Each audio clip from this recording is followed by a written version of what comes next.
Hello दोस्तों, स्वागत है आप सभी का आपके अपने फेवरेट यूट्यूब चैनल लेखन कड़ी में। और आप सभी के लिए बहुत ही खुशखबरी की बात है जो मैं आज लेके आया हूँ आपके लिए।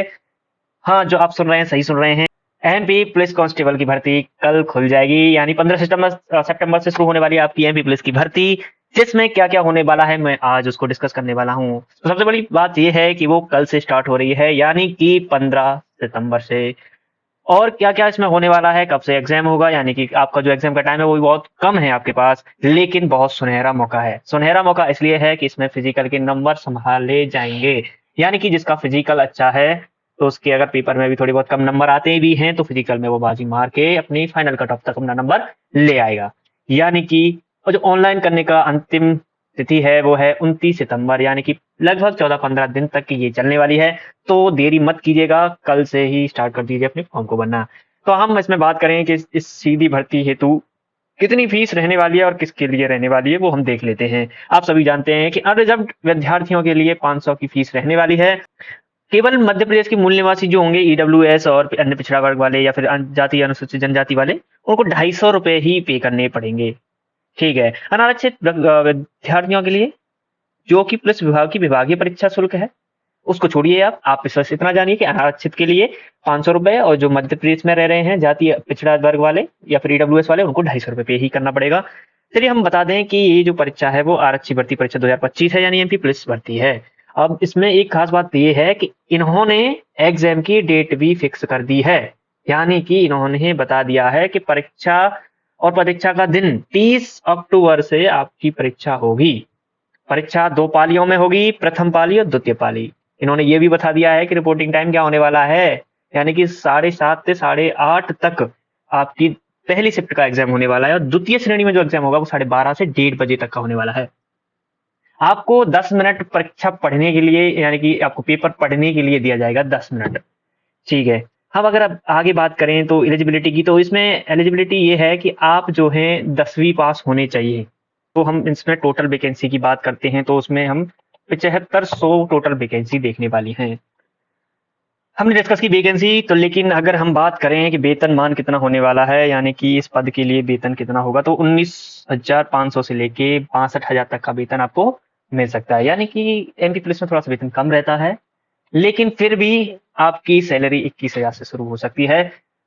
अगर हम बात करें आगे, हाँ, तो एक और अहम बात आपको बता दें कि आपके लिए प्रेफ़रेंस दी जाएगी कि आप कौन से ज़िले में ड्यूटी करना चाहते हो। यानी कि आपको ज़िलेवार अपनी प्रेफ़रेंस डालनी होगी, जिसमें आप अपनी ड्यूटी चाहते हो।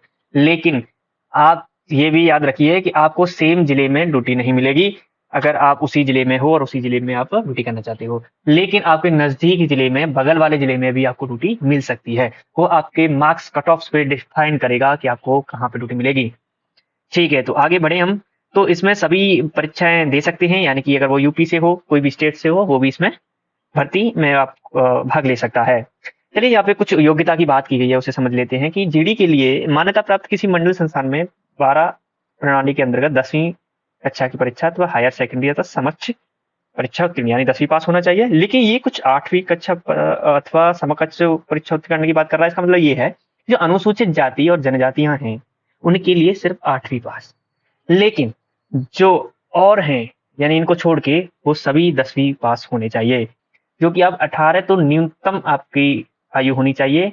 और अगर हम अधिकतम आयु की बात करें तो 33 वर्ष मध्य प्रदेश के अनारक्षित लोगों के लिए है। 33 वर्ष मध्य प्रदेश की आर्थिक रूप से कमजोर श्रेणी के अभ्यर्थियों के लिए है।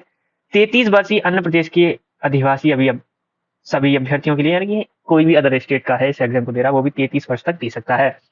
बात करें कि 38 वर्ष तक की आयु किसके लिए है, तो वो है सभी श्रेणी की अभ्यर्थी, यानी कि महिलाओं के लिए। अब 38 वर्षीय जो आरक्षित श्रेणी है, जैसे कि अनुजाति, अनुसूचित जाति, जनजातियां जो हैं उनके लिए 38 वर्ष तक की है। और भी हैं डिटेल्स में जिनको रिलैक्सेशन मिलता है, उनकी हम चर्चा नहीं कर रहे हैं। तो ये जो पेपर है वो पहले चरण में आपका लिखित परीक्षा होने वाली है, हिंदी भाषा में बहुविकल्पीय प्रश्न होंगे।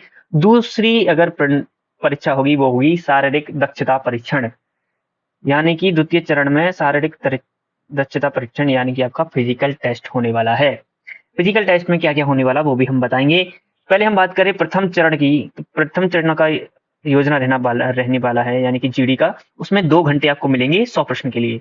इसमें 2 घंटे आपको मिलेंगे 100 प्रश्न के लिए।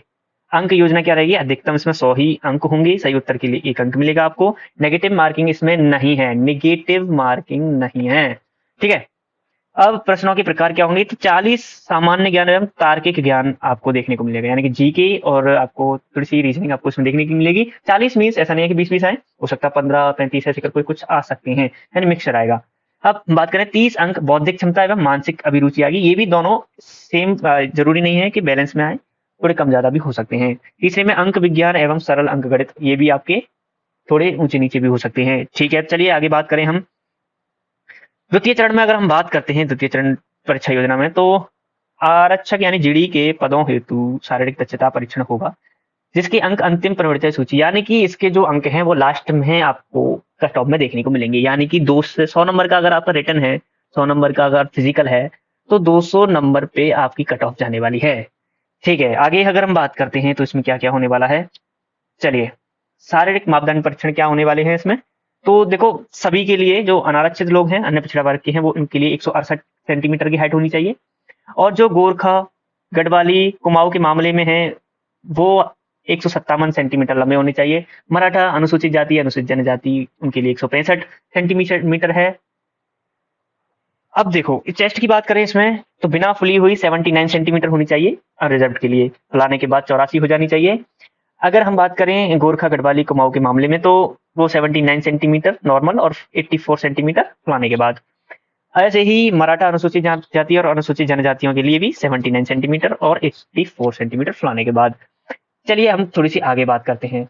तो देखिए यहाँ पे आरक्षक अन्य सभी वर्ग संवर्ग 168, और यानी कि जो विशेष अस्त्र वाले हैं इनको छोड़ो, आप इसको छोड़ो, चलो। यानी कि कहने का मतलब यह है कि 5 सेंटीमीटर आपको चेस्ट फुलानी ही होगी। कद का माप हो गया, सीने का फुलाव हो गया, इसमें आपको एक गोला फेंकने को भी दिया जाएगा। वो जो लगभग होता है गोला, वो 7.5 किलो का होता है, जो कि आपको फेंकना होता है। ये वीडियो कुछ ज्यादा लंबी हो रही है, इसलिए हम जो हमें महत्वपूर्ण जानकारियां लगी थी, जो आपको बतानी थी, वो मैंने बता दी हैं। अगर आपको ये वीडियो पसंद आई है कि हाँ मुझे इससे कुछ जानकारी मिली है, तो इस वीडियो को जरूर लाइक कीजिएगा और हमारे चैनल को सब्सक्राइब कीजिएगा। अगर आप चाहते हैं कि मैं एमपी पुलिस के लिए पूरा सिलेबस आपको बताऊं कि क्या क्या आने वाला है, क्या नहीं आने वाला है, तो मुझे कमेंट में जरूर बताइएगा। और हमारे टेलीग्राम चैनल है ए खान अकेडमी, उससे जरूर आप ज्वाइन कर लीजिएगा, जिससे आपकी लेटेस्ट जानकारी आपको मिलती रहे। हमारा इंस्टाग्राम हैंडल है ए खान /academy, इसको भी आप फॉलो कर सकते हो। धन्यवाद।